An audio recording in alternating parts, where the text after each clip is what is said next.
right, we're live, man. How you doing this week? Wow, I'm doing amazing. Yeah, it's been a very exciting past couple of weeks. I Really? had my daughter to graduate from Clark University in Worcester, Massachusetts. About, Congratulations to her. yeah, about I guess about 2 weeks ago or so. Mhm. Then my youngest son, he graduated from high school, and then this past week, my nephew, he graduated, and we celebrated him. So Okay, a little busy bit of with the traveling back and graduations. forth. So that's part of the reason why I was out of pocket last week. But I understand that you carried on and made things happen.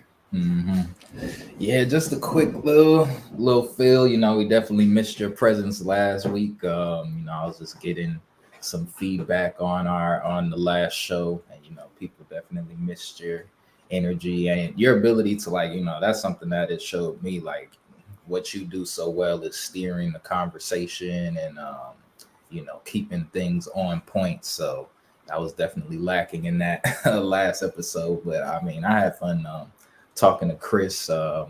Definitely want to get you guys on at the same time so we can kind of all talk together. Yeah, Chris got a lot of cool things going on, but yeah, man, we're here. We're back for episode 7. We've been keeping this going alive. So actually, this is actually an extra one for people because typically we would skip this, but since you weren't here last week, I was like, yeah, we gotta get it in as well. So, thankful that you're able to join us today and ready to get this discussion or well, wherever whatever we're talking about, I mean, I know I was saying I was gonna get back to you on that book, but I got to maybe like chapter 3 or 4, and it didn't remind me of the parts that I wanted to bring up in conversation. So we can save that for another time. But Sure, it's all good. And mm, Chancellor Williams is one of our great scholars, and don't worry, we'll get back to that. for sure. It's been interesting how I've been led to flow with this because I was thinking to myself this morning, I said, wow, we had a particular topic, and I guess consistency will always come up somewhere along the line, probably. Mm, But in many ways, in following this hip hop theme that you kind of introduced a few episodes ago, and as I said to our audience, that you you will be known as an authority in the hip hop arena. Well, we know that there's something called freestyling, mm. and there's some people who freestyle very well. As a matter of fact, before I make the point that I was going to make, I'm going to put you on the spot. Okay. Who would you say right now in the game, Mhm. top three freestylers, top three guys who, I'm saying guys, it may be a girl, I don't Mhm. know. But when you think about people who can freestyle, who would you say are the top three people that if you put a mic in their hand, you're about to be in for a show. No Okay. disappointment. Who are your top three? See, the thing is, it would trick me up if my top three weren't like my top three rappers weren't already like prolific freestylers. So Absol, he did just kind of do a recent well, it's maybe like a year old now, but when he got onto the mic, what I mean, he did his thing. I think it was on the LA Leakers, I believe. That's a freestyle platform on the West Coast. So Absol always gets busy. Somebody who's a guy named King Los. I'm not. I haven't seen him. He used to he'd be like my go-to for all freestyles. Back in the day. Well, not really back in the day. Maybe like Well, actually, yeah, probably back in the day. Now it's probably been about 10 years because I guess certain people don't I told you really. you becoming an OG, man. Yeah, See? yeah, yeah. So, When you can remember back 10 years, that yeah, once it's 10 years, so. But he used to always be like in terms of like being a wordsmith and just he would be one of those people who would be like, yeah, just give me a word and then I'm a, you know, just come up with a whole but with like 5 bars for that one word and just be able to make it all go together. So when it comes to freestyling, he's definitely one of them as well. Number three, I want to try and get somebody recent because my thing is, a lot of the freestyles that we see today aren't necessarily freestyles. Like they'll brand it as a freestyle, but it'll just kind of be like a written verse or something. So, number and three.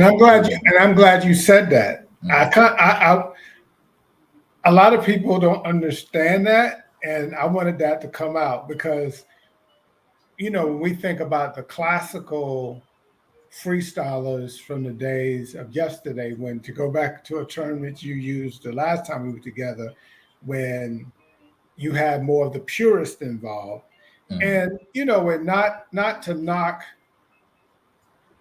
any of the newbies as you will, because the truth is usually when you have those people who start something, most of the time those people are often the purists. Mhm. That's just how it works. I don't care what it is or what the genre is. The people who usually get something off the ground, they're usually seen as the people who are the purists. This is the way we do it. This is the way it's supposed to be done. And then you have the innovators who come along later on who say, "Okay, but we can tweak it," and then they become accused of something else. So Mhm. I don't want to make it sound like when I use the term purist that I'm somehow poo-pooing on the people who are now picking up the baton and running, because I'm one of those people. I'm guilty, and then I'm gonna let you get back to what you're saying.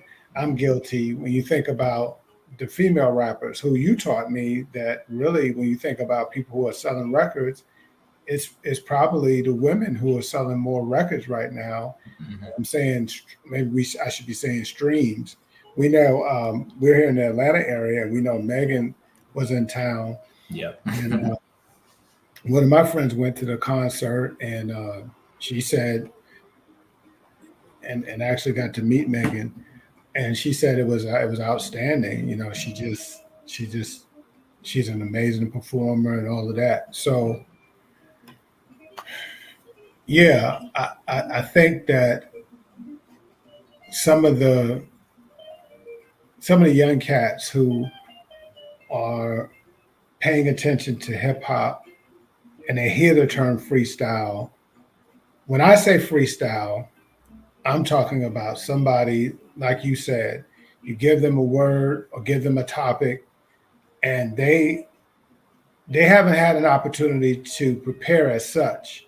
They have to Mhm. take their own prior knowledge and make something happen with that word or that phrase. Yeah. Right. But go ahead. Yeah. Okay. So my third, who would my third be? I would be I'll be like I do want to mention J. Cole in there, just for his technical skills.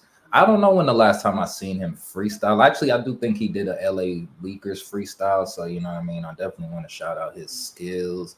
But actually, for maybe my third one, I'll go a little bit more unorthodox. So there's an artist, because honestly, real quick for freestyling today, a lot of artists are freestyling, but what they're doing is they're doing a method called punching in to where they'll record one line, listen back to it, and then think of another line, and then kind of so they're just like they'll say one bar, take a second to think about it, then come back and then complete the next bar. So that's what they call punching in. So in that sense, there are a lot of rappers who kind of freestyle to that degree to where they're not writing, and I think that's also been a big thing. People are just want to be like, oh yeah, nothing's written down, which I'm not really a big fan of. But I guess for people who can kind of like get out a whole song, it would be, I like a guy named RXK Nephew. He's from New York. Um, he does a lot of punch-in rapping. So I mean, I consider it freestyling because it's less polished necessarily than your probably standard rap song that you'd hear. And it's kind of almost unadulterated thoughts. So it doesn't sound like the way he's rapping, it sounds like the first thing that comes to his mind is like, okay, we just living with that, whatever, however people react. So let's say some wild things, but yeah, because and I also don't want to diminish any like battle rappers or anything. Like I know Daylight is a very good battle rapper, and I learned about him from Absol as well, because he had put like a battle between Absol and Daylight at the end of one of his projects. I think it was on the end of These Days. So they had like a 7 to 10 minute rap battle back and forth. So yeah, I would say so. Yeah, for me, I would say Absol, King Lowe's. King Lowe's probably technically the best, just as being coming up with things witty, like really off of the top. And then yeah, I'll throw probably just J. Cole in there, just because I haven't really been too keen on a freestyle. Like I said, all the freestyles that they have are just kind of songs that they're trying to put on a new platform. So so you got to send me some of that stuff, because I've always been sure. fascinated by those people who are actually able to freestyle.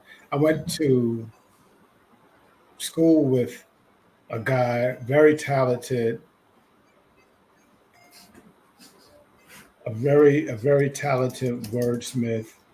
Back then, he went by the name of Quentin Stith, and these days he's known as Ajay and Tayembe, and he's an author, and he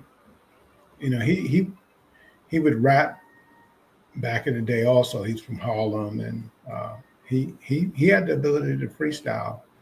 He definitely had the ability to freestyle.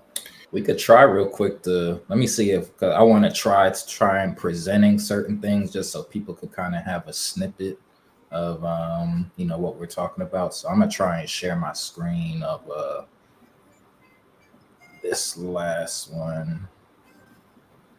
Let me just see how that goes. I don't even know how it's gonna sound necessarily, but let's give it. Can you see? You can see it. Okay. So I'm gonna try and keep the volume down.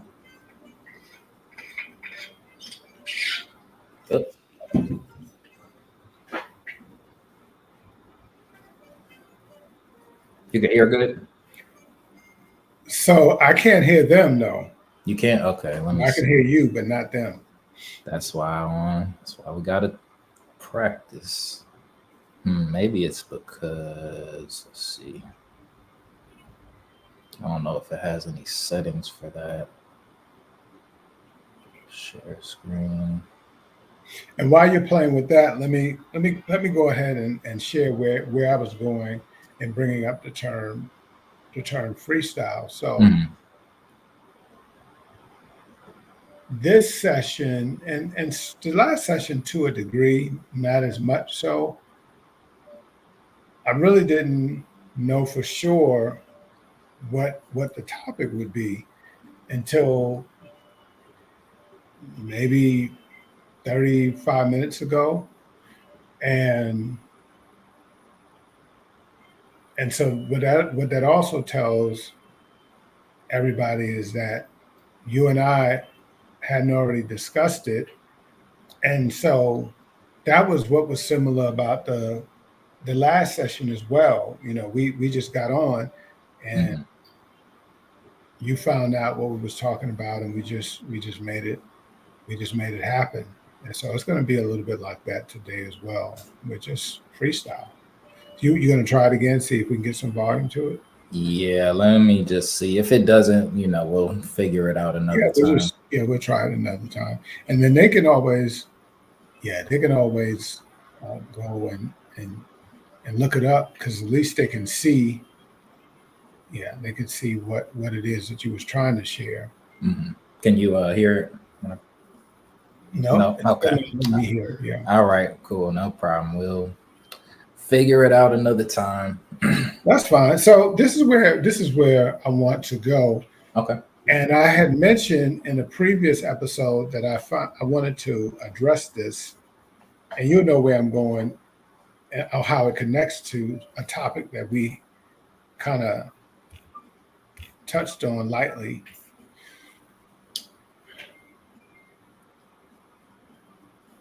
When we think about the term forgiveness,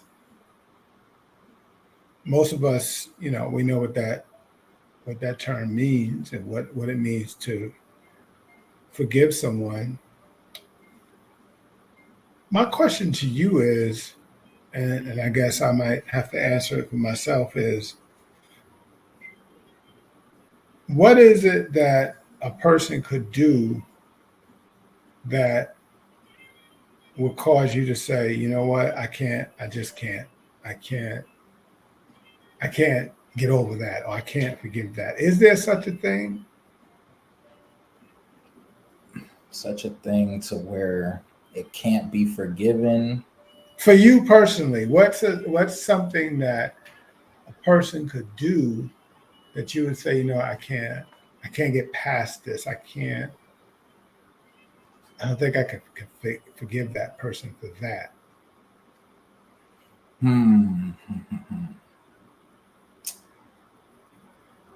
For that, for something I couldn't forgive somebody for,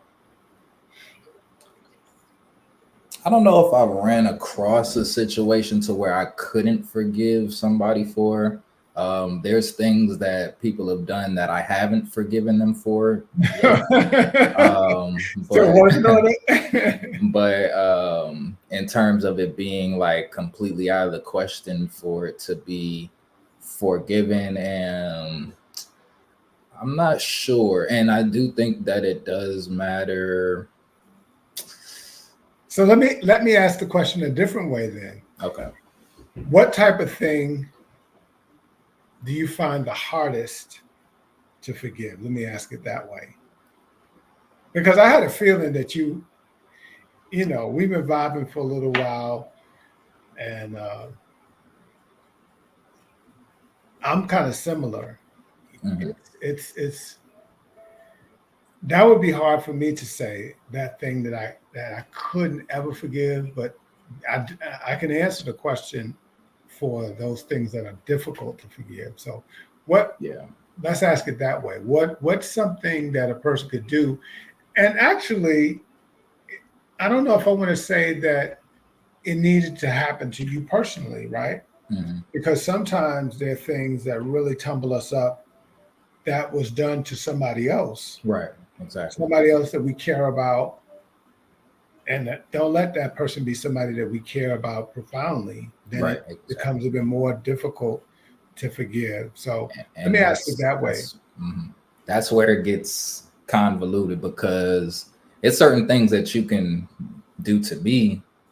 I don't necessarily like, you know what I mean? Things that happen to me personally, I can get over. I can always find people's forgiveness, but like, taking advantage of other people, um, to that, it kind of then lands on, especially depending on the relationship that I have with the person that you've offended. Because I think that kind of comes down to almost like a loyalty thing.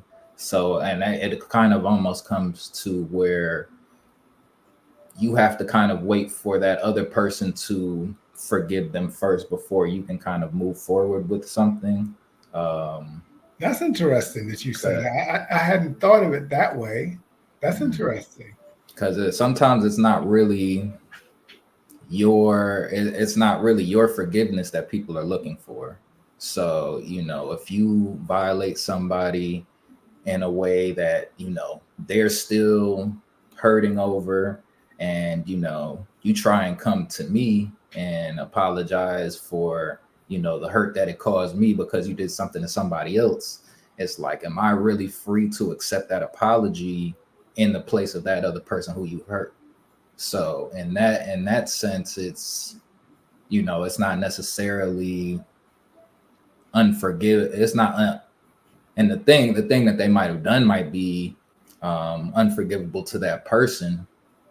So then it's kind of, it leaves you in a weird position when it comes to how you move forward with a situation like that, because yeah, if somebody else is still affected by a decision that you made and you never try to make amends with that person, then it's difficult. Like, now if you try and make amends with that person and that person is just, you know, holding a grudge, but I've seen you make an attempt and, truly turn over, change your ways, turn over your leaf, because that person may never forgive you for what you did, depending on what it is. But I do think that in a sense that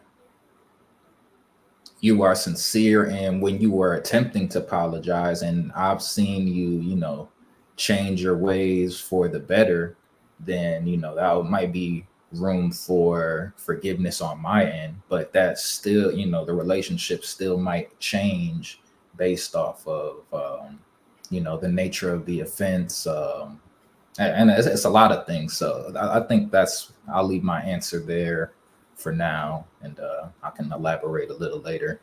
How do you feel? So one of my spiritual mentors kind of challenged me and all that was in earshot. He was sharing that there was this person that did him dirty, and as fate would have it, he and this person ended up in the same space. And as somebody that, to use the appropriate term in this case, as someone that preaches forgiveness as he does, he found himself in a position where he had to ask himself, okay, what is it that's appropriate? What's my appropriate response facing this person? Hmm. And to be honest with you, I can't remember if he said he handled the situation appropriately in that instance. I think that the way that he handled it is what provoked him to then talk about it to all of us. Hmm. I think after the fact, he realized that he probably should have stepped to the person and spoke. Now, to the point that you were making earlier, the question of whether or not the relationship could be repaired. So that's a totally different question and thing to consider, because I would also say that just because we decide to forgive a person, let's say a person tried to borrow your car permanently, Hmm. and and when you call the police, you found out that it was this person that attempted it, and Right. and now you're like, wow. So you've been in my house, and you're the one. You took the keys from out of my house. You were supposed to be watching my house for me, and instead, anyway, forgiveness to me doesn't mean that you now are allowing this person back in your house. Right. It means that you've decided that you have moved away from potentially trying to do harm or wish harm on that person. Hmm. Yeah. You know, I've thought about this question and struggled with my own response to this in some situations. And I've had some, you know, like most of us, I've had some people to really do me dirty. Hmm. And sometimes I've been accused of doing people dirty. And maybe maybe that was true. I'm grateful that in those situations that I'm aware of, I was able to, apologize and ask for forgiveness. But then also sometimes sometimes we don't have all the information too. Right. So right now we might find ourselves in a space of unforgiveness towards a person based upon the information that we have. But if we had all of the information, we might have a different opinion. Mhm. And I find myself in that position as well because sometimes, especially with public figures, I never forget when I was a college student and I was in a conversation with one of my who turned out to be one of my mentors. And by the way, you hear that word mentor. I'm talking to the audience now. You hear that word mentor, and you'll hear me use that word a lot. If you don't have a mentor, you need one. You know, everybody that I know that is successful, whatever that word means, they have a mentor. Yeah. And many of them had multiple mentors. But anyway, that's just an ad. Mhm. So I said to him, I said, hey, I can't understand how this person, and if I said this person's name, this person is very popular in culture and otherwise. The person that I was struggling with, um, I guess you could say forgiving at that time. I didn't, Mhm. and sometimes the people that we fall into unforgiveness with are not even necessarily people we've met, Right. but people who we've supported or developed an affinity with. And Mhm. then we find out something about that person, and now we're dangling that person over the cliff. And so what my mentor said at the time, he said, Frank, I hear what you're saying about this person, about what you heard about this person. He said, but this person that you're talking about was a man of integrity. And that really did something to me when he said that, because here was somebody that was old enough at that time. He was old enough to be my my father. Mhm. And I thought to myself that his experience must have taught him something that I don't know. Mhm. And just this morning, I was listening to another one of my mentors, and he was saying that people who have more than you, he was talking to his audience, said people who have more than you, they often do because they know more than you do. Mhm. So ever since that experience with my mentor, it actually made me dig a little deeper to find out more about that person, even though at that time I felt like I knew more than most people about that person. But it led me to dig more. And after I dug a little more, guess what? I agree with my mentor. Now, that doesn't mean that I agreed with everything that that person did, Mhm. but it took me out of that space of, for lack of another term, judgment, because looking at him holistically, I had I was able to still respect him. Mhm.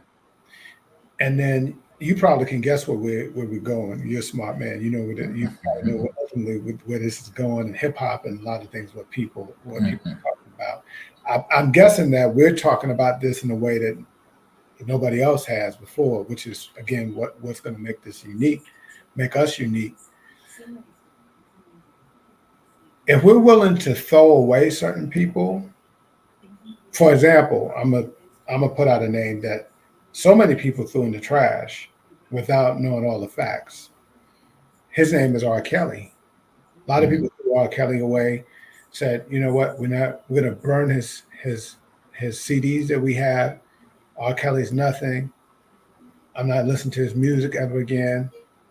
So I'm going to say this: we have to be very careful because here's the thing: somebody outed R. Kelly to the extreme, right? But there are a lot of others who are prolific, whose brand we still honor and respect and support, that they just haven't been outed. Right. You know, people threw Cosby away, Mm-hmm. and then later on we found out that Mr. Cosby, he was under attack for a particular reason. Now, am I saying that the things that it was proven that he did that was wrong is acceptable? Of course not. But what I'm saying is that sometimes we may not have enough information to dangle someone else off the cliff. Mm-hmm. And so when I approached my mentor many moons ago, you know, I was dangling this person up over the cliff. And he said, hey, he said, I remember the conversation like yesterday. He said, that man is a man of integrity. Now that contradicts everything that information that I had gotten about that man would say. I think that all humans are complicated. And as one of my teachers is fond of saying these days, but by the grace of Yahweh, there go I. Or he, to add on to that, he's very quick to say that we all have skeletons. Mm-hmm. We all do. And so the one thing, and I mentioned this particular person, but I didn't mention what he did. But the one thing that I can say I've struggled with recently, and I brought this up before, you could probably, if people paid attention, they could see that my whole body language and everything changed when I talked about this person. And I struggle around this person. And I've asked the Father, you know, how do you want me to deal with this? Because you've got, in the book that I read, he's got this whole thing about forgiving people and not carrying grudges and even loving our enemies, which is a really big ask. There's this guy who I feel is responsible for killing a lot of folks around the world. And he's a greed monger. He's got people that work with him. And he's amongst those people who call the shots around the world. Whenever we see this person in the media, he comes across as this loving grandfather. And yet, the reality is, he's like the great deceiver. Mm-hmm. And so people like that really tumble me up because on the one hand, you might not, you're younger than me, so you might not remember her, but as somebody that studies and so forth, you might know of this person for that reason. But when all of this was going on, you were probably too young to remember it in the media. But there's a woman named Kimba Smith, and they threw the book at her. She got mixed up. Matter of fact, for those people, for those old heads who are on here with us, who remember Kimba Smith. Kimba Smith, she went to Hampton University, and back in the 90s, and she got hooked up with this guy that was in the game, and he made her his mule. And when they caught up to her, she was looking at a 25-year bid. There's a documentary or movie out about her life, came out this year, Well, last Wednesday, actually, a week ago, I went to hear her, and um, interesting enough, she was one of the people who, um, when I was a school teacher, Mm. I remember when her story came out in the newspapers, and I said to my students who were either seventh or eighth graders at the time, "Wow, look at look at this story, and look at how this person was taken advantage of, and look at what can become of her life." She's a university student that got lured off into the fast lane. Mm. Yeah, yeah, yeah, Just yeah. You one found her. You for found her. references for people. Yeah, yeah. Thank you. Yeah, thank you. And I want people to go watch that documentary. I saw it. It's good. And it's a story that all of our young people, young males and females, but particularly our young girls, because you get somebody that comes across your path and, he offers you a trip somewhere, or he offers you some flashy jewelry. You get enamored now and you're in love with this person. You dump the person that you were going with, who was in your class. The next thing you know, you never really question where all this cash is coming from. Mhm. Or this person doesn't really seem to work, but they're just paid. That there's no red flags for you,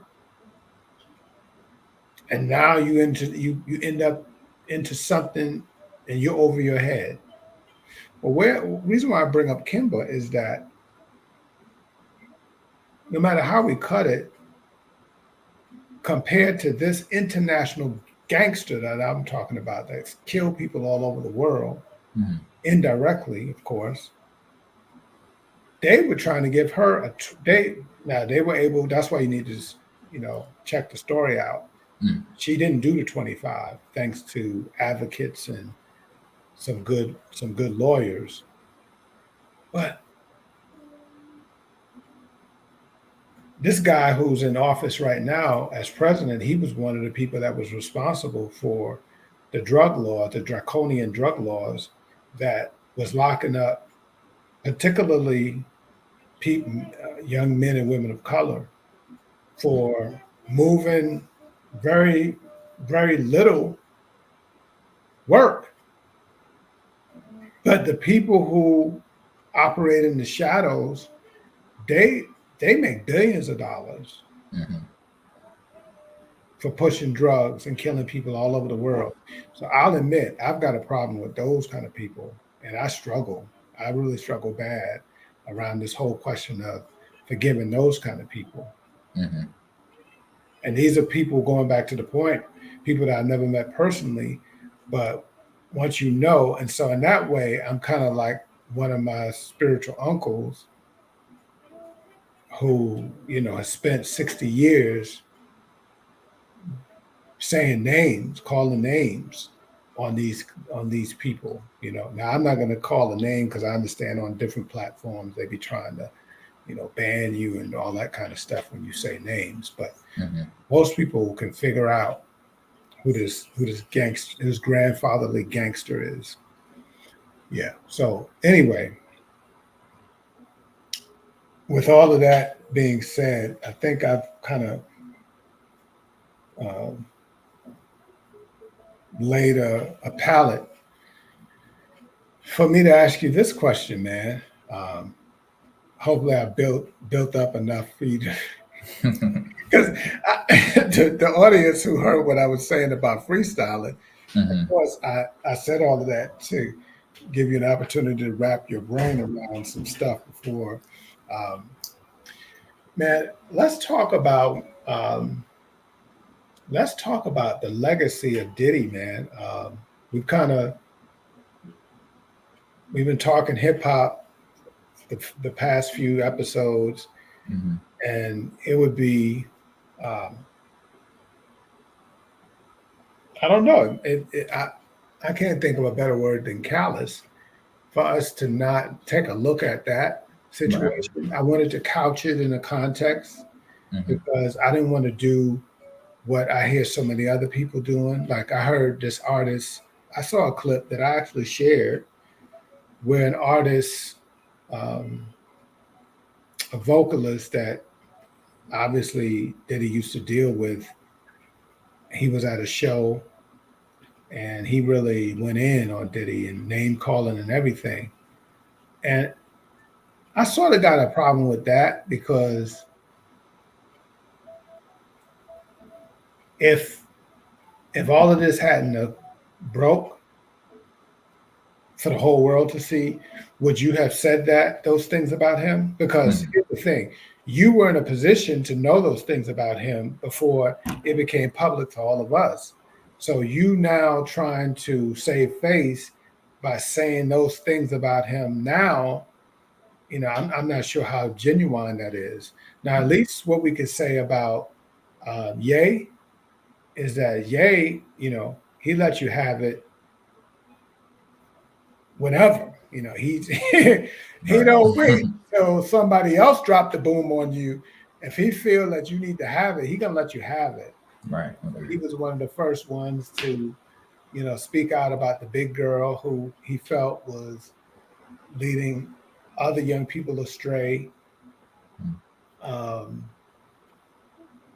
so I just think that some of the people who are dragging Diddy, some of them are disingenuous. Hmm. Some of them were just in his face. Some of them would be on his yacht right now if it wasn't for the fact that he's being publicly dragged right now. Right. I'll stop and let you. I feel like I talked for 20 minutes straight, but I wanted to. I've been dancing around this whole Diddy thing for since the beginning of doing this. Hmm.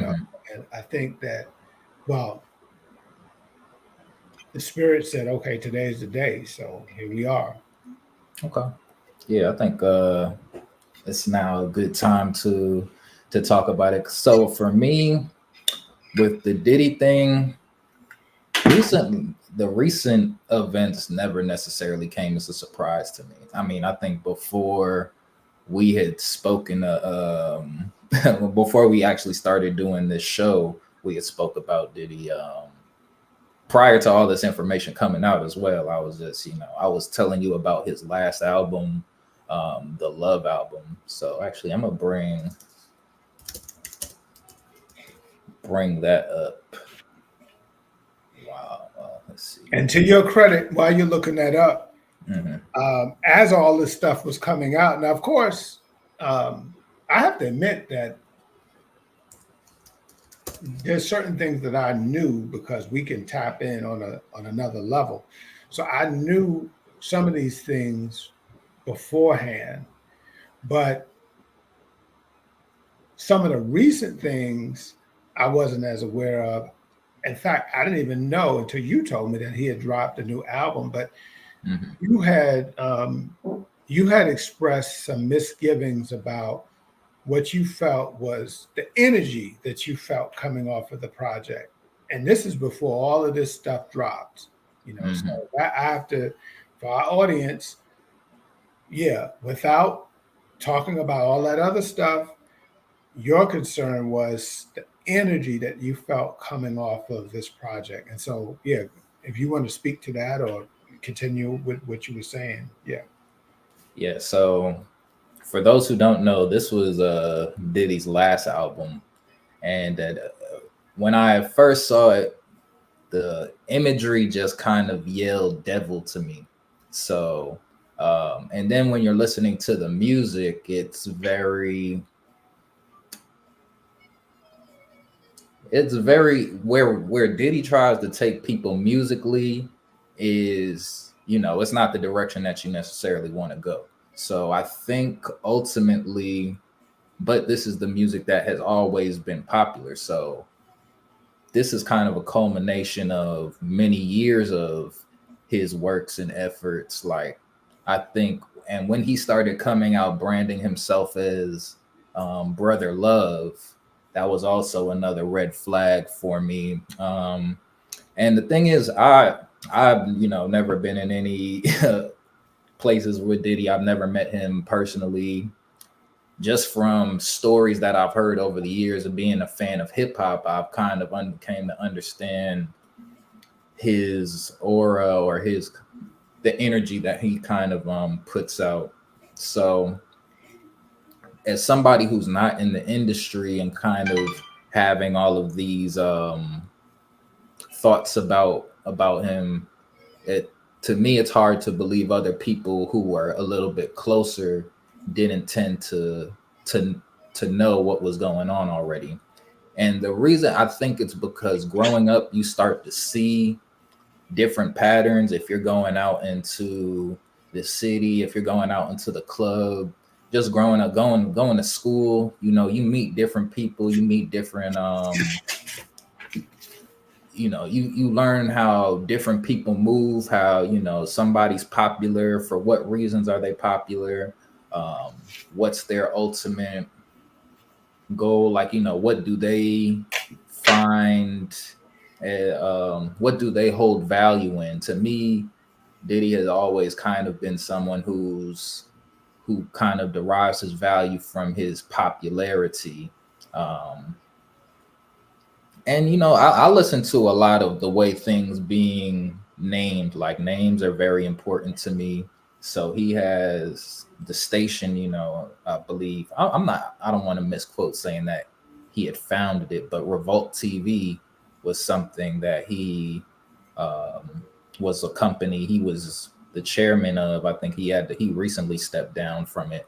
um, but certain things like that, the words that he chooses to use, the artist that he chooses to highlight, and I think that really does get into the whole mute when you're listening to music and understanding what frequency you're listening to something on. So I know another topic that we had discussed was kind of his connection to the origins of hip hop when it comes to when in relationship to Biggie and Pac. And so recently, I'm not sure if you heard, they were saying that after after Biggie passed away, Rolling Stones wanted to have Biggie on the cover, but Diddy was like, "I need to be on the cover because I have an album coming out." So that's an interesting story that kind of lends more to the type of where his mind is at necessarily. So, and I think the issue with Diddy now is he's so much he's at the origin of what hip hop is today. I'm not sure. I think me and Chris might have touched on it in the last show, but the way I kind of look at hip hop as progressing over the years, it was kind of before Biggie and Pac, after Biggie and Pac, and then there was a couple of artists who passed recently who kind of marked another era. But I'm pretty sure if we look at not even just music in general, I think if we're looking at like the content, um, language used, the amount of violence in the music pre Biggie and Pac and after, I'm pretty sure we would see it's pretty much night and day in terms of subject matter and things of that nature. Now, when and I think that the Biggie and Pac situation marked a shift in the culture and also stepped it into a place to where it was now commercialized. And with it being commercialized under those pretenses, it's kind of steered hip hop into the direct where we're at today, to where we glorify a lot of beef, we glorify violence, we glorify, like, if you go back and analyze that East Coast West Coast beef, it had all of the elements of all destructive elements that we're kind of stuck with today, and that are kind of being held as, I want to say, like almost the foundation of what real hip hop is. Um, even when it comes to, and I think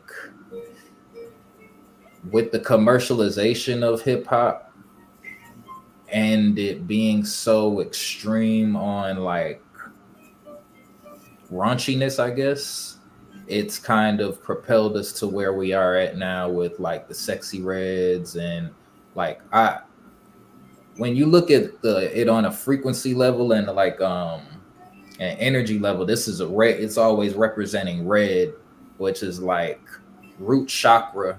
That's like associated with, you know, survival and sex and things of that nature. So, and I think that always, like when we do hear certain frequencies of music, we're kind of like, I do think there's a place for that, but when it's now oversaturating and being the main thing that the only thing that we're getting within hip hop, it gives it the wrong lens to look at things through. So now people are gravitating towards this music because a lot of people are in survival mode.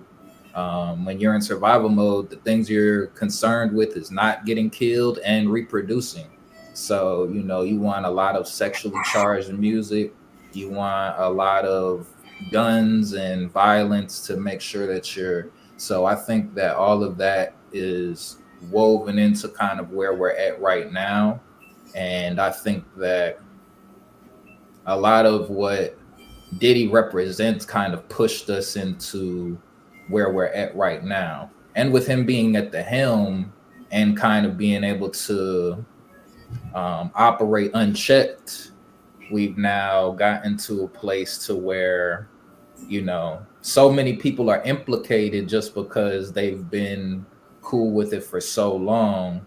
Now, now that he's caught, people are like, oh well, we can put all of that blame on him, which I'm not saying he doesn't have any blame, but I'm saying that everyone who has been consuming this music is complicit in where it's at right now. And for us making that the main thing that's popular that we choose to highlight, so it gets tricky when we're looking at where we go from here, and the fact that we've had other things that we could have highlighted and we chose not to. And real like before I lose this point, I think in the last time I kind of compared Diddy to a drug dealer when I was talking to Chris. So the same way that I think the Black community kind of glorified drug dealers in the past,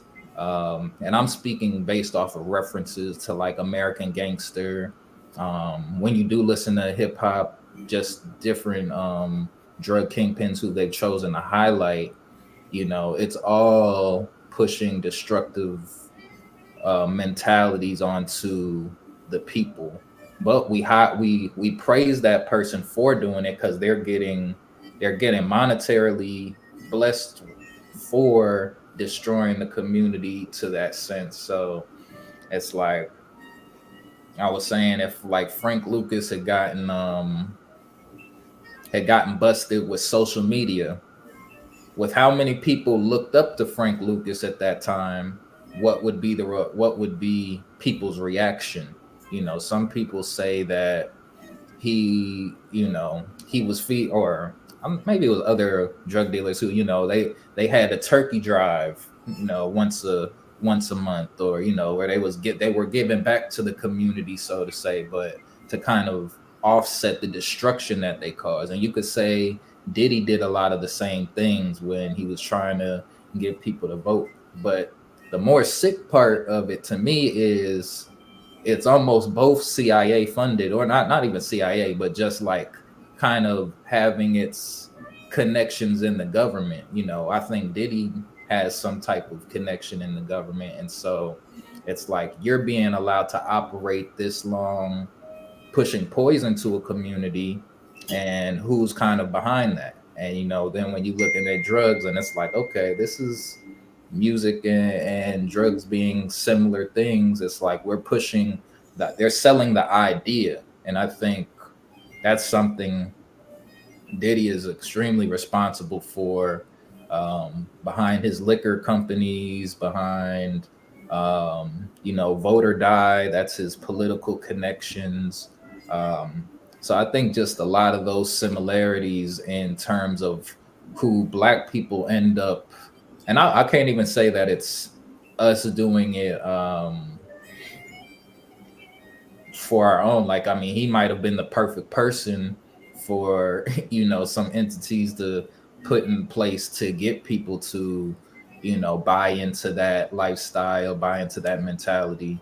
But yeah, I think that's where we as a people kind of have to be more protective and really analyze the messages that are being pushed when it comes to certain people being at the forefront of the culture.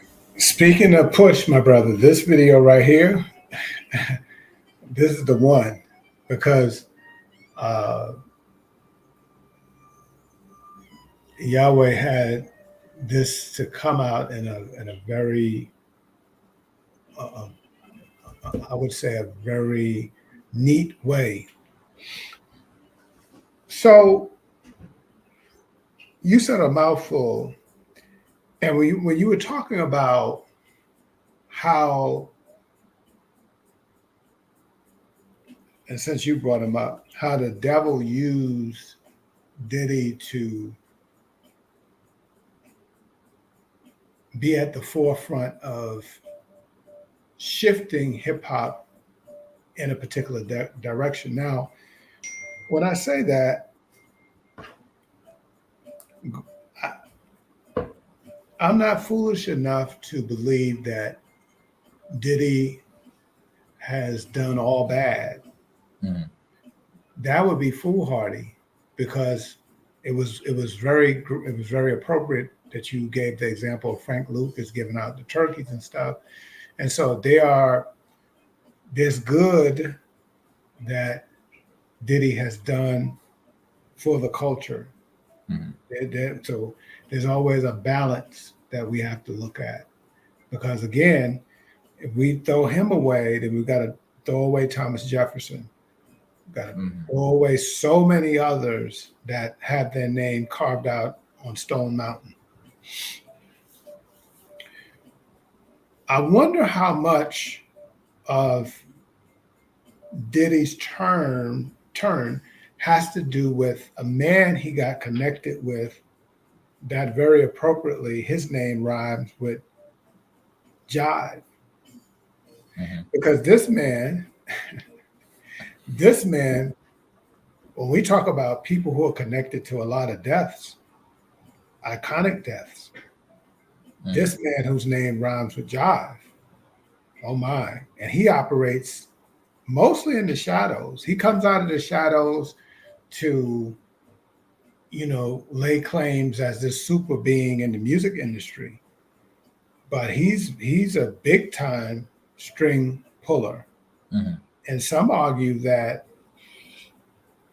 he's been one of the main ones calling the shots in terms of puppeteering Diddy to and fro.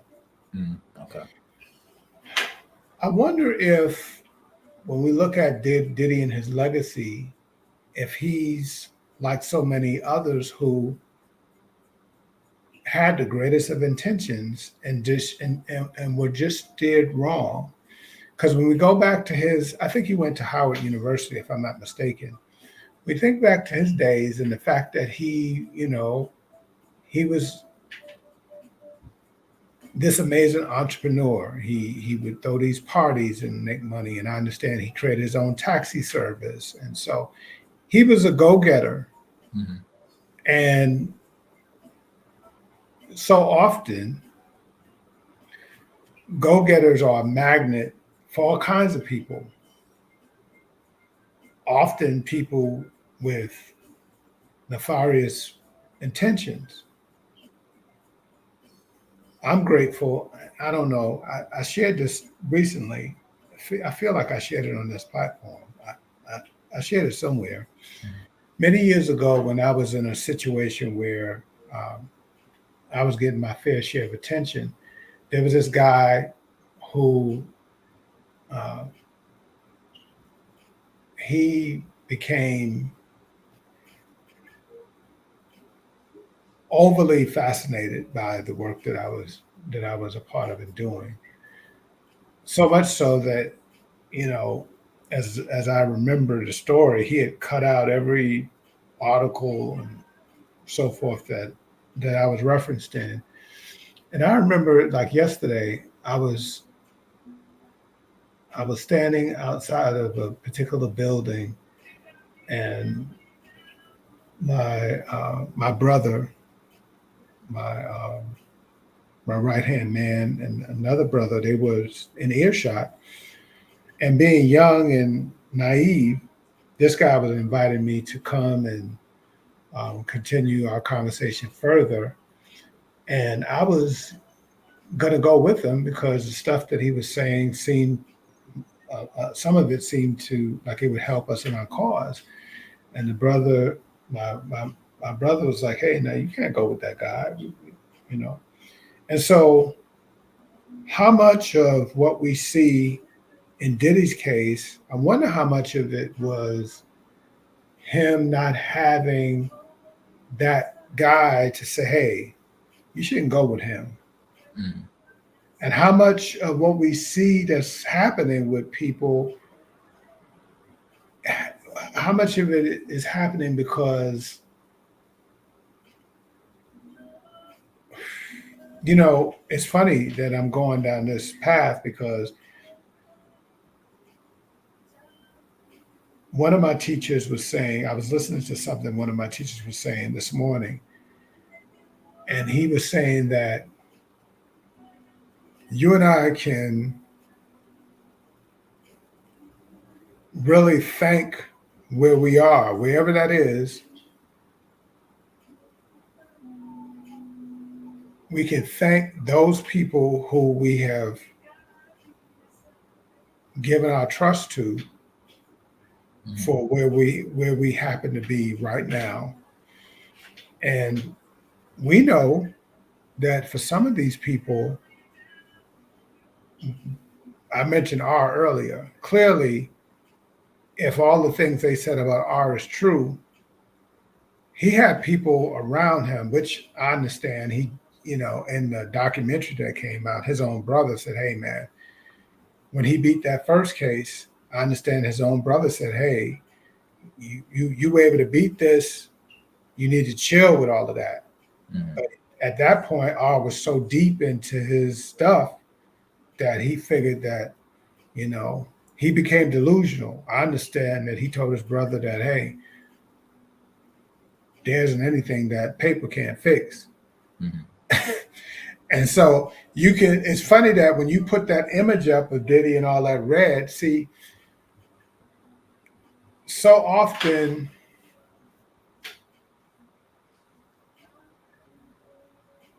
what's meant for good ends up being co-opted because that red in my world, it represents the blood that cleanses. But then in another world, they've co-opted that red and made it the color for the devil. So Yeah. when I wear red and I wear it on purpose, I'm wearing it because you almost always going to see, and I was, you know, I'm going to out myself. So whenever we do this, you're going to see some red. Now, very little red this time, but when I wear it, it's because I know that there was some blood that's responsible for me being clean. Mhm. But the other side have co-opted that color and made it about something else.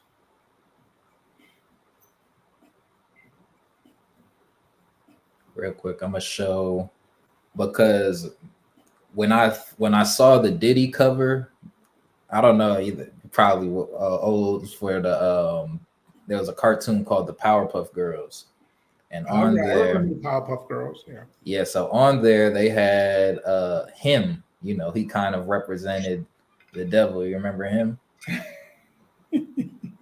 This is the image that came to my head because he was always a very creepy character. He popped in and out, and you know he's dressed like a woman wearing high heels, and but got a man's voice. So And That's pretty deep if you think about what they're pushing right now. Yeah, for sure. Wow. Go ahead. So, and then with him changing his name to Love, it was like a lot of that Wow. was starting to Wow. click for me. So Wow. Because those were some of the connections that I was making. So real quick to speak on some of the things, like I think earlier we were talking about just agreeing, like, is there a balance? So for me, I don't 100% agree with anybody. I don't care. Even with you, there's certain things that we disagree with, yeah, and yeah. I'm like, and that comes with, that means it goes two ways. There's certain people who don't agree with certain things that I do. So there's never anyone who I feel is, or that's why I don't feel I have the authority or power to judge anybody necessarily, especially not to condemn them to, and like, that is left for, that is why there's a justice system, even though some people may not have faith in it. But that's not, that's too much power for one man to have, especially to, so when it does come to forgiveness, I feel that I do have it. Like, i don't I don't think I personally hold grudges. Like, I think I'm pretty forgiving when it comes to things, but it's because I understand that I'm not perfect. I've been forgiven. I know I've been forgiven for a lot of things. Like, I think my parents being forgiving people over the years when I was making mistakes growing up, allowed me to extend that grace to other people. A lot of people don't know how to forgive because they were never forgiven themselves, Wow. which also leads to Whew. a lot of people being predators because they were victims first. Mm. So even in the You go, sense boy. of R. Kelly, if you watch his documentary, learning some of the things that he went through as a child or a young adult, I forgot exactly the ages, but you know, everybody once somebody does something that we feel is egregious, then they no longer can have the grace of ever being a victim. So you overlook everything that that person has gone through, and but that's another problem when you eliminate somebody from history now, because I've always, even years when he was first convicted, I'm like, if you completely erase R. Kelly from history, then you no longer have that as a teaching point. Like, you do have to kind of show his fall from grace in order for people to fully grasp, because regardless, hip hop is not even just hip hop. Music is the art, is the literature that people are leaving behind. Like, these are all, it's all reference points that people will have to come back to in the in the future. They're going to have to come back to this point, understand what we were listening to, why we were listening to it. And so many people don't want to admit that they did gravitate to that music for a second. And so it's like, because that's either something that is you're agreeing with it to to some extent, you know what I mean? So and we hear, like, we hear a lot of the negative things that are in this music and try to ignore it until something is officially until they're officially charged with something. So it's like, we've been hearing, even if you're like, and that's kind of why when you were saying it's disingenuous for people to condemn um Diddy now, it's like, yeah, if you were listening to the music, you've heard, and it's not that he's outright saying that he's doing XYZ, but being an intelligent person listening to certain lyrics, or hearing certain songs, and you're able to draw conclusions, it's like, okay, that what he's talking about in this song isn't in line with spirit, or there's just, and that's most music. And I think where in hip hop, we do want to hear, we want to hear the mistakes that people make a lot of times, and we do want to, um, most people want to hear the mistakes so they can avoid them. Some people want to hear the mistakes so they can try and improve on them to get away with it the next time. So you never really know, and it all comes down to who you are as a person when you're listening to this music, whether you're going to be influenced or use it as a tool to help guide you in the proper direction. Um, so I think when it when we're I think it goes back to I was talking about Young Thug, or kind of how we view murder within hip hop, or just especially in the younger generation, killing ops, or things of that nature. So, and you kind of frame it as like, yes, I'm trying to survive by killing something that was out to kill me, but on the other side of it, then it's you're killing somebody, who was loved by other people.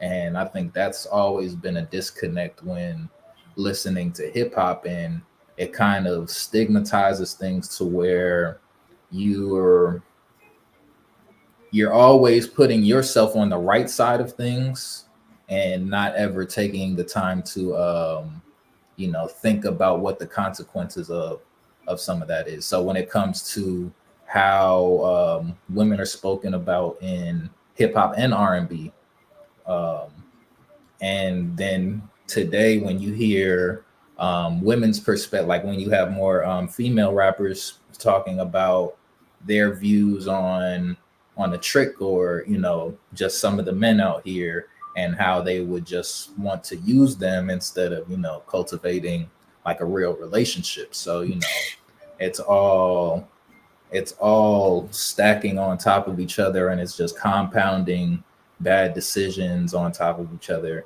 um, and we that's where we have to kind of, I don't think we as a culture taken a hard look at hip hop in a while. I do think it's that time that we do and start really discussing what's the foundation that we're going to be able to move forward with, because as we can see, it's crumbling right now. Everything that we've known about, like, I think, I don't know if we talked about it here, but just like I think we talked about it on one of the calls that we didn't record. But I was saying, I feel like, yeah, hip hop is dying because we never wrote down any of our rules, regulations. So it's always just been kind of a whim. And when we've been trying to build on such, I don't know what the word I'm thinking of, uh, I would just say a shaky foundation in terms of like of a street code. I'm always against the idea of a street code. Um, but I think, real quick, there was it was like a TikTok, and then the guy was like, all black slang is just the opposite of white slang. And I think that in America we've become just so anti, black people have become just so anti-establishment, that you know law and order is against what would be black in general. So we don't like to oh, you see, and I just see it out when I'm out, like, black people will, and I'm not just trying to say, I'm just saying in general terms, I'm not trying to stereotype, but when you look at what's popular amongst the culture, what you would typically be called out for being a black person is something that would be expected if you were like a white person. I guess I'm trying to say. So I think we really have to just kind of come back. And I mean, I think that even with how far I think people have shifted from the church, I feel like that's been, I feel like once that was kind of, and I'm speaking just for kind of my generation right now, that doesn't really exist in, I would say 60% of people my age, black people my age, have kind of shifted away from the church, and for whatever reasons, their feelings. But I think that's always an indication of, where things are going wrong. And I think that's another symptom of older generations not necessarily listening to the younger generation, and kind of the plights that we're going through and they're going through. And it's, it could be the way that our message is being delivered. So there is a lot of vulgarity in the music today, but it's like, I do feel like if more older people were listening to the music, getting past the vulgarity, they would know the places that people are struggling, that the youth is struggling at, and could offer a little bit more guidance. But I think since it's just kind of shut off to where it's like, no, we can't, like, you get thrown off because they throw a couple of F-bombs here. It's like, understand the sentiment of where that F-bomb is coming from. It's frustration. It's coming from, helplessness. A lot of people feel helpless. And it's from being lost. So, and I feel like we did touch on this. A lot of hip hop just comes from people being lost. Like, that's their only attempt to kind of get out. Like, if people are standing on the corner at a gas station or in front of a gas station, they're there because they don't know where else to go, and they're looking for directions. Like, that's the only place outside of their home that they can kind of go and see people from outside of their neighborhood possibly going. And, they don't even know what they're looking for. They're just hoping that being in that area will bless them with the proper opportunity to change their situation. I never thought of how powerful that is until you just said that. People hanging out at the gas station, watching people who got someplace to go, because these people are there to get fuel. These people are on the move. Mm-hmm. So I stand in front of, on the side of a gas station, watching people who are on the go, Mm-hmm. and perhaps fantasize of the day that I may be on the go. It's a very, very, very interesting proposition. And I'm still wrapping my brain around the statement that you made earlier about what people who are in survival mode do.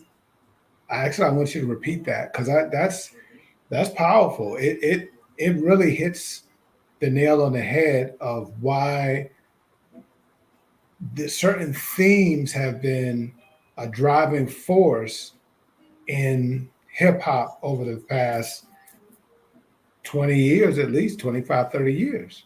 Yeah.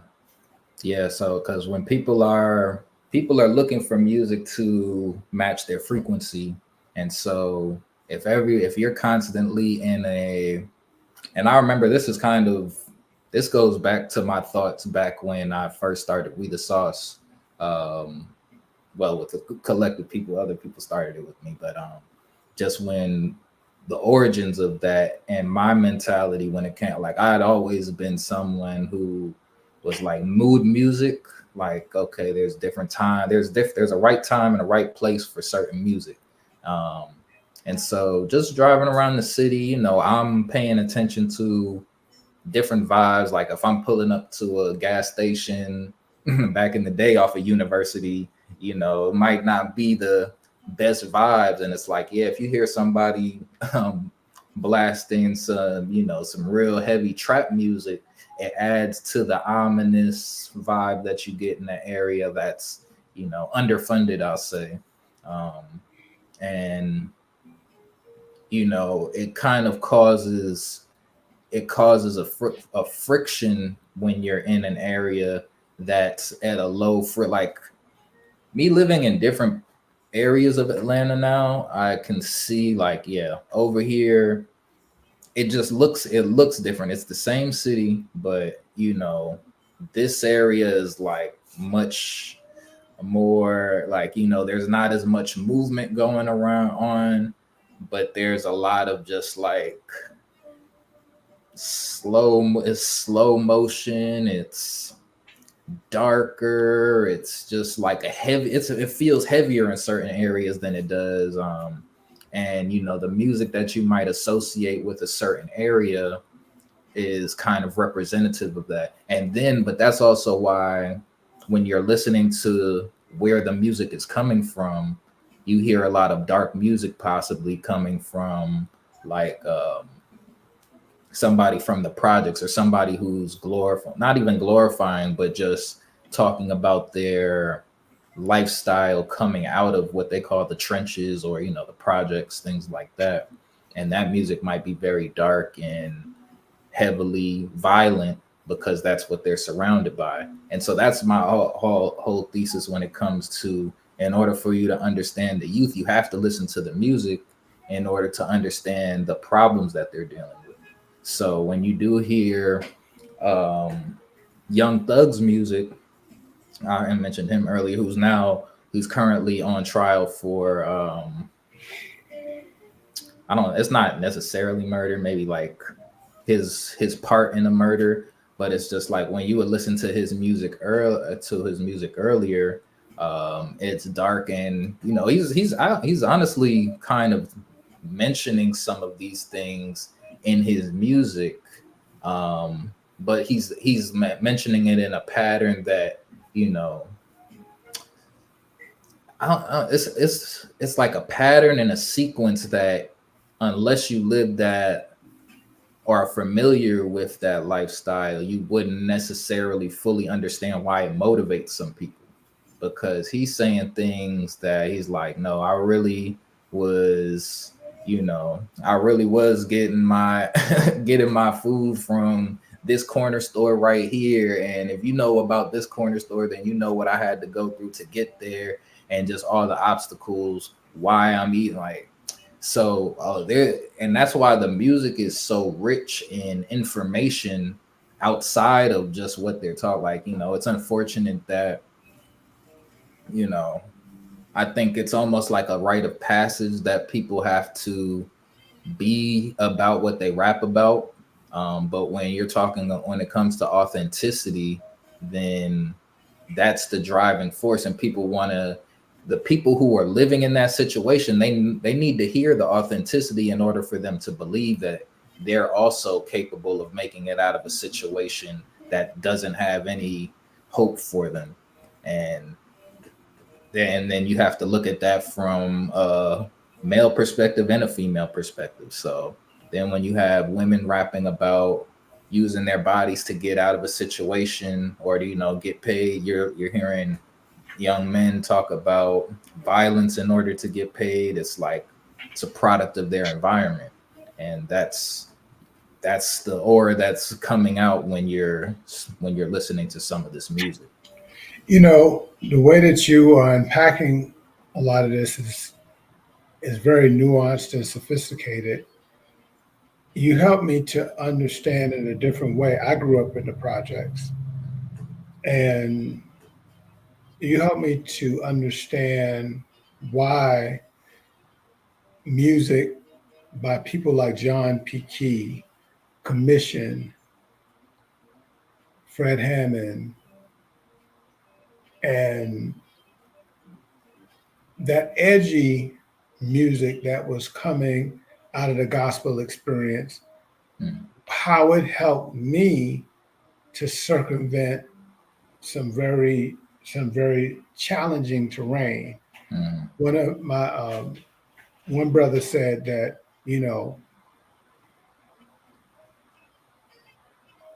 it's one thing to grow up in that environment and get caught up in that environment, and then it's another thing to be able to come out of that environment.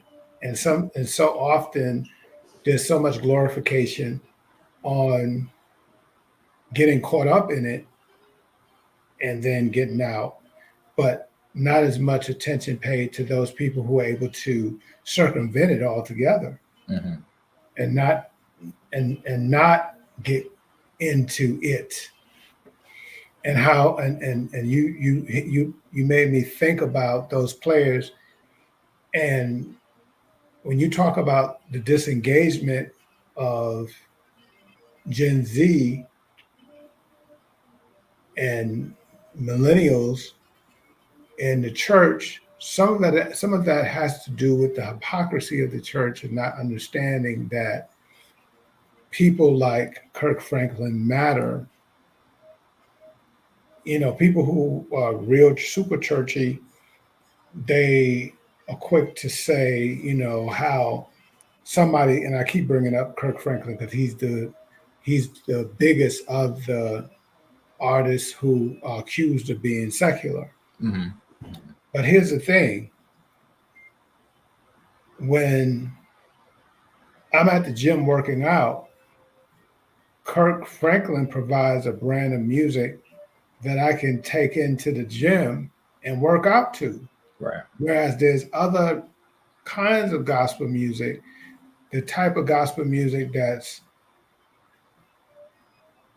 an overture directly to God.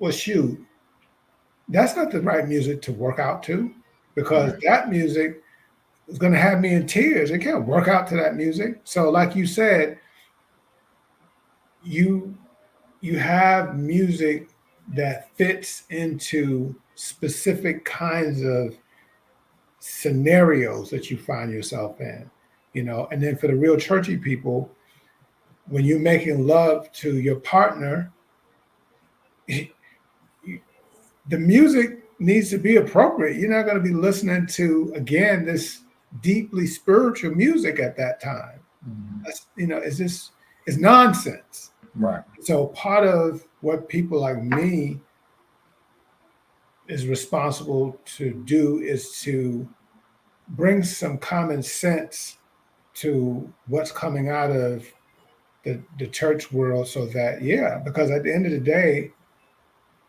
I think it's a shame, and it speaks to why so many people are not grounded, because they're disconnected from the grounding. Mhm. Part of it is that the church world has come off as super self-righteous, and so a lot of the people that want to connect, they don't see a way to They connect. feel bad. Yeah. They feel super. They feel uninvited almost. Then Yeah, it's like, yeah, and that's when I was watching a movie last night. It's called The Book of Clarence. yeah. I I don't heard of know. that movie. Yeah, Yeah, so I finally saw it for the first time last night. Lakeith Stanfield is in it, and he's basically one of his brothers was he was a twin.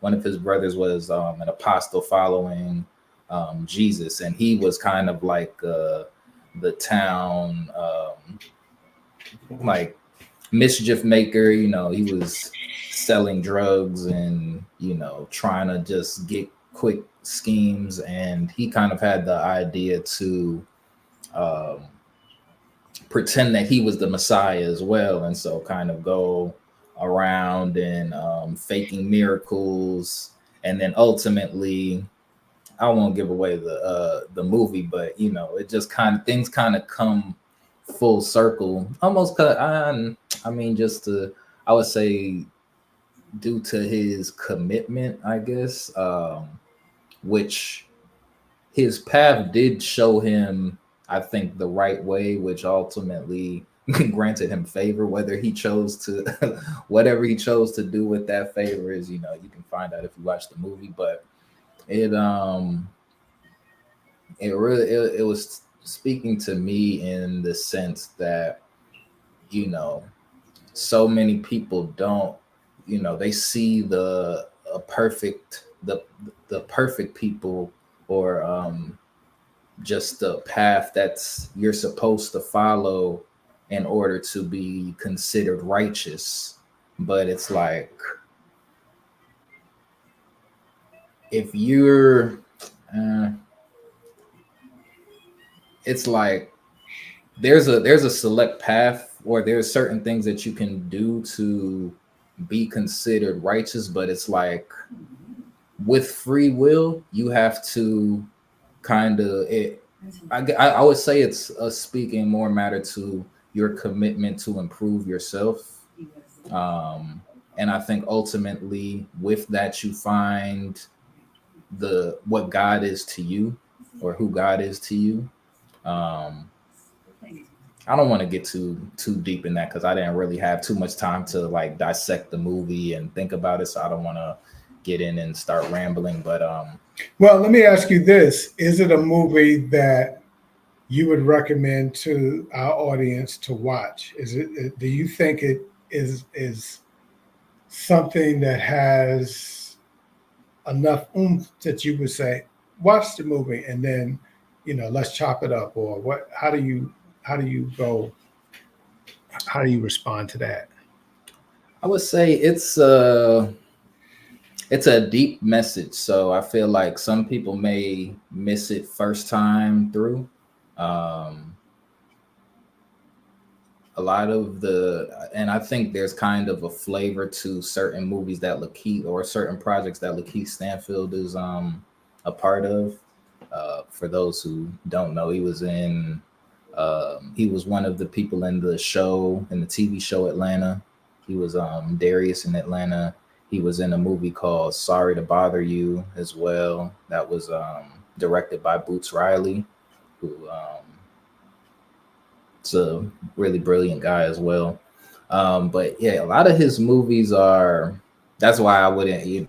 It depends on the type of movie watcher you are. So if you look for things for context and for understanding, because it's almost telling it like like a off brand Bible in a way, because it's telling a story in parallel to the Bible. So you see Jesus performing some of his miracles, and you're seeing the reaction, but it kind of gives you a different perspective on how, like, the times that in which the Bible were written. So or a lot of people may think that everyone around the time of Jesus was perfect, or they were, since he was around, that everybody around was just doing the right thing. And it's like, no, there's always going to be people who are not believers, or who lack faith, and they have a story too, and sometimes they do find the right path. So that's another reason why you can't judge people who might not be taking the same path as you. So I'll leave it at that. For people who like movies, I think it was a good movie. I actually haven't I don't know how many reviews I've heard of it. I'm in, like, that's my type of movie, so I was all the way into it. But I do know that I have a special, like I said, when I there's a certain amount of information that I'm able to pick up from movies, because I took a film class when I went to Georgia State. So I'm picking up on a lot of little motifs that they're referencing, just how this. So that's why a lot of people, like, I'll tell people, I was like, oh yeah, that was a really good movie, and then people was like, I didn't understand it at all. So I'm like, that's where I kind of reserve certain movies for recommendations. But yeah, if you're someone who likes it's pretty it's almost like I wouldn't say a parody. It has comedic elements in it, but like by the end you're like, man, this is a a very serious topic, and seeing kind of what he goes through. I think it's like a new age vision of what people think of the story of the Christ in Nazareth. So Okay. it's Yeah. Well, I remember when I first saw trailers for that movie, and was curious about it. So I'm glad that that came out, because yeah, I would be interested in checking it out, because I'm always intrigued by creativity and a unique way to tell a story. So yeah, it's definitely unique. I would say for people who maybe you're not the most religious person, you would enjoy that. And I think that's a good point, because I feel like some people who may be heavily into the church may find certain things maybe like blasphemous. It wasn't anything really crazy in there, just depending on who you are. sure. So that's why I would be hesitant to, Recommend it. recommend it to people. But at the same time, if you're someone who's, um, maybe haven't found a spiritual home, I think that's a good, and it might give you a interesting perspective to learn more about the Bible, or to then go read the Bible. Because I feel like if I hadn't, read the Bible already, I'd be like, oh, I'm actually interested to see what the real thing, because I think it lays out kind of how the stories unfold and gives you kind of context how certain narratives and myths and legends kind of come about, and you just seeing so many different, and I, from a movie perspective, the acting in it was phenomenal. Like there was a lot of pretty well-known actors in it, and they gave them, like, everyone kind of had their own little monologue where it was like, oh man, you're killing this part right now. Like, so acting wise, and when I talk about like a movie, very good. Soundtrack was good. I think it was one of them that Jay-Z was a part of. He I had like the remember him verse being and a part of stuff. it. So Yeah. so yeah, it's a high quality, especially a high quality black movie, I would say. Now, where can it? Is it on Netflix? Where can it be Netflix. found? Yes, it's on Okay. Netflix. It's Okay. called The Book of Clarence. So listen, I've got a hop. I just wanted to kind of put a bow on all of this. I challenge those people who are watching it live, and even more so those people who are going to watch it later, which these days that's often the case, because I know a lot of the people in this arena, they pre-record anyway. So we definitely after the watch it later crew. So going back to one of the first questions that we asked, what is it that is a difficult thing for you to forgive? And then whatever that is, what is it that would need to happen in order for you to step into a place of forgiveness as far as that's concerned? Because here's the thing, that thing that we have yet to forgive, it actually has a hold on us until we can actually get into that space. Right. And part of what we hope to do is to move beyond just move beyond just survival. We want to thrive, not just survive. We want to thrive. And Mm. part of thriving means that you are free. And anytime that there's someone that is taking up so much space that you're not able to release them, then they've got you. Mm. I think I think what makes that question difficult is about what's hard for you to forgive, is just the fact that it really depends on who the person is, because I can be lied to by a stranger and forgive them without anything, but it's like if I'm lied to by my mother, my father, it's a different type of, Sure. a different Yeah. type of hurt. Yeah. So, Yeah. I that's get it. why when it comes to an actual action that or what you're forget, it's hard to say what that is if you're not putting in context of who it is and what that relationship is. Because for me, I they say that after the first after the first 5 minutes, you're no longer angry, or first 20 seconds. So it's something short where you're only experiencing the emotion of anger for a short period of time. After that, you're choosing to kind of be angry. So I don't really associate, I can't think of anything at this point that I personally haven't forgiven, whether I have forgiven that person to their face or just forgiven them within myself. I think that's I don't like to hold on to any ill feelings towards anybody. So um, I think the relationship after that does change, depending on, the violation, and things like that. But I don't think there's anything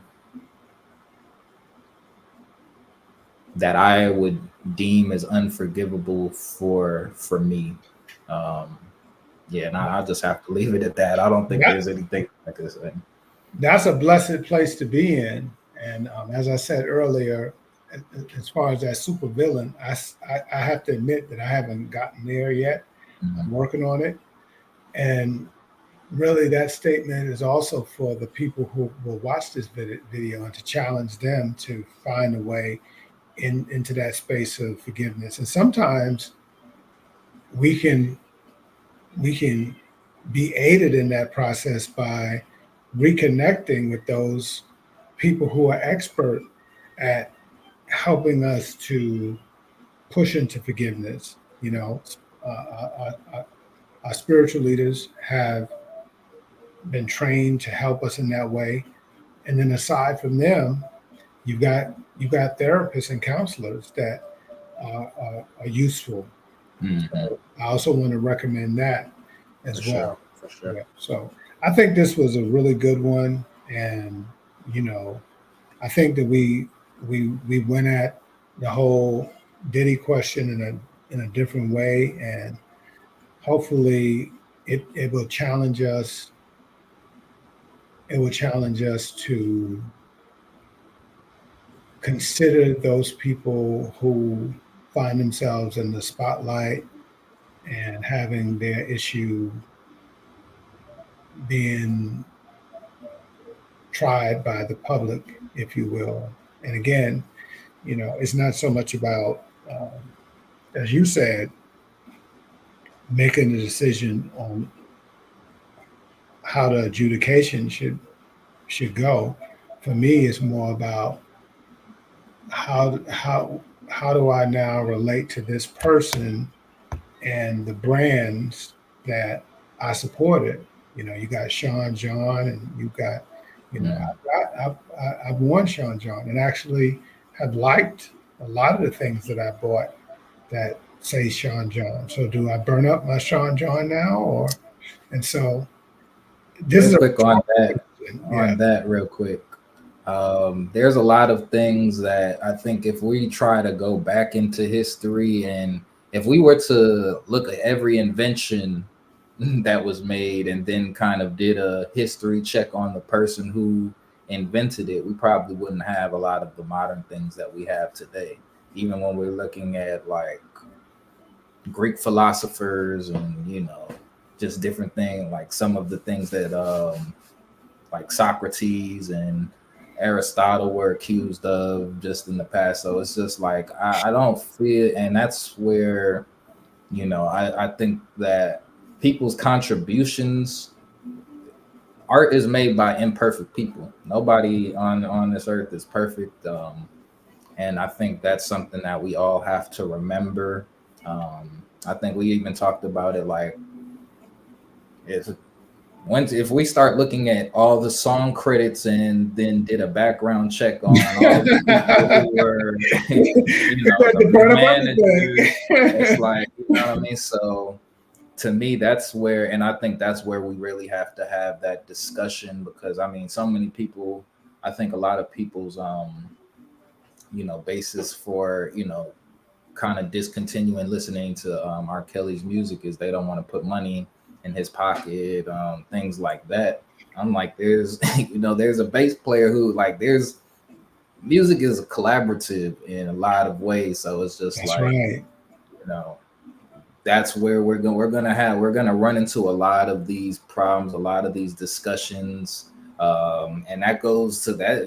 Gospel isn't void from that either. Like, That's right. so we have to, I think, is just human beings, remember that we are all imperfect, and before you judge, like, you have to be honest with yourself when you're listening to some of this music. Understand, are you connecting with this because you've made that mistake, you've thought about making that mistake, you're living out that mistake through that person. Like there's a lot of different intricacies in why we listen to music, how we listen to music, and how it's consumed. So we just have to be a lot more responsible. That doesn't mean not holding people accountable.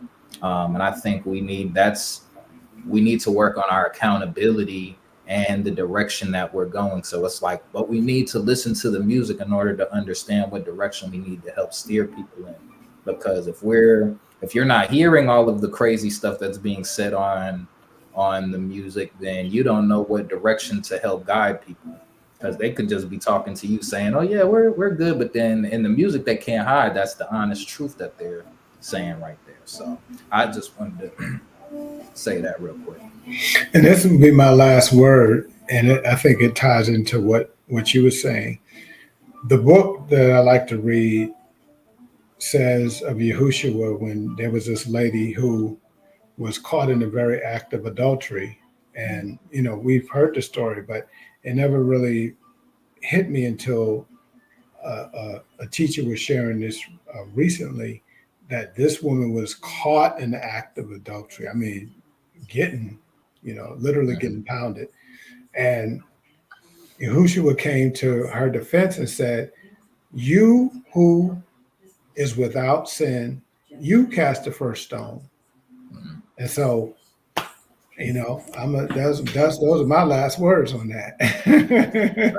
right there. They had that scene in the Book of Clarence as well. Oh, really?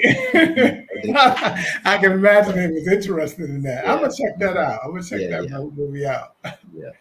All right, man. Well, I appreciate you, and let's see if we can get this one out. I think this is a good one. I think. Yeah, we touched on a lot of good topics here. So, real quick, let's just outro. Thank you, everybody, for joining us today. A lot of deep conversations, a lot of controversial topics that we're talking about. So, let us know how you felt about it. Some people may be offended with some of the takes that we had.